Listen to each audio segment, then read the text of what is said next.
চট্টগ্রাম বন্দরে বছরের পর বছর পড়ে আছে প্রায় 10,000 কন্টেইনার, যা বন্দরের প্রায় 20% জায়গা দখল করে আছে। এতে তৈরি হচ্ছে কন্টেইনার জট।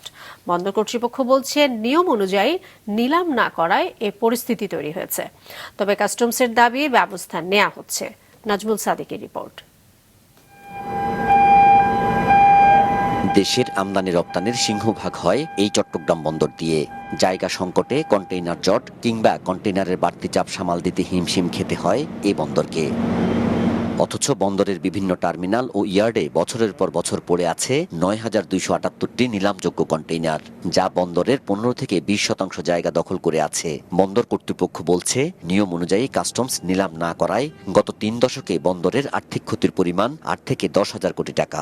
আমাদের ভিতরে প্রায় 9,500 টিউস কন্টেইনার অকশনেবল আছে, দীর্ঘদিন ধরে 12-13 বছর ধরে পড়ে আছে। এবং আপনারা জানেন যে আমি আসার পর থেকে বহুত চেষ্টা করেছি যে এগুলো কত দ্রুত অকশন করে বের করে দেওয়া যায়। এনবিআর কাস্টম থেকে এখানে অনেক অফিসার দিয়ে এইগুলোর ইনভেন্টরি কমপ্লিট করেছে। এখন ইনভেন্টরি করার পরে বোঝা যাচ্ছে যে কোন জায়গায় কোন কার্গো আছে। এই কার্গোগুলো কিন্তু বাইরে আপনার ভালো ডিমান্ড আছে। শুধু তাই নয়, কাস্টমসকে দেয়া বন্দরের চিঠিতে উঠে এসেছে এলসিএল ও বাল্ক কার্গো এবং ঝুঁকিপূর্ণ কার্গো থাকার চিত্র। গত 30 জুন পর্যন্ত বন্দরের শেডে নিলামের অপেক্ষায় পড়ে আছে 1,24,789 প্যাকেজ এলসিএল কার্গো এবং 6,792 প্যাকেজ বাল্ক কার্গো। এছাড়া বন্দরের পি শেডে পড়ে আছে 775 প্যাকেজ রাসায়নিক ও বিপজ্জনক কার্গো, যার মধ্যে 125 প্যাকেজ দীর্ঘদিন ধরে নিলাম বা ধ্বংসের জন্য রয়েছে। এর বাইরে অতি জরাজীর্ণ ও মারাত্মক ঝুঁকিপূর্ণ অবস্থায় ইয়ার্ডে রয়েছে 44 একক বিপজ্জনক কন্টেইনার, যা ঝুঁকি বাড়াচ্ছে বন্দরের। তবে কাস্টমস বলছে, আইন অনুযায়ী সব কার্যক্রম চলমান আছে।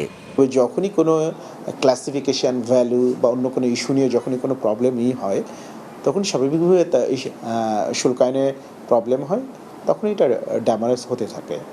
তো বন্দর যেহেতু কাস্টোডিয়ান, স্বাভাবিকভাবে পণ্যটা সেখানেই থাকবে। তবে এক্ষেত্রে বন্দর এবং কাস্টমস দুটো সংস্থাই উদ্দেশ্য একই এবং অভিন্ন, দ্রুততমভাবে সেবা প্রদান করা। বন্দর আইন অনুযায়ী জাহাজ থেকে পণ্য খালাসের 30 দিনের মধ্যে আমদানিকারক পণ্য গ্রহণ না করলে তা কাস্টমস নিলাম বা ধ্বংস করার কথা। নাজমুল সাদিকি, মাছরাঙা সংবাদ, চট্টগ্রাম।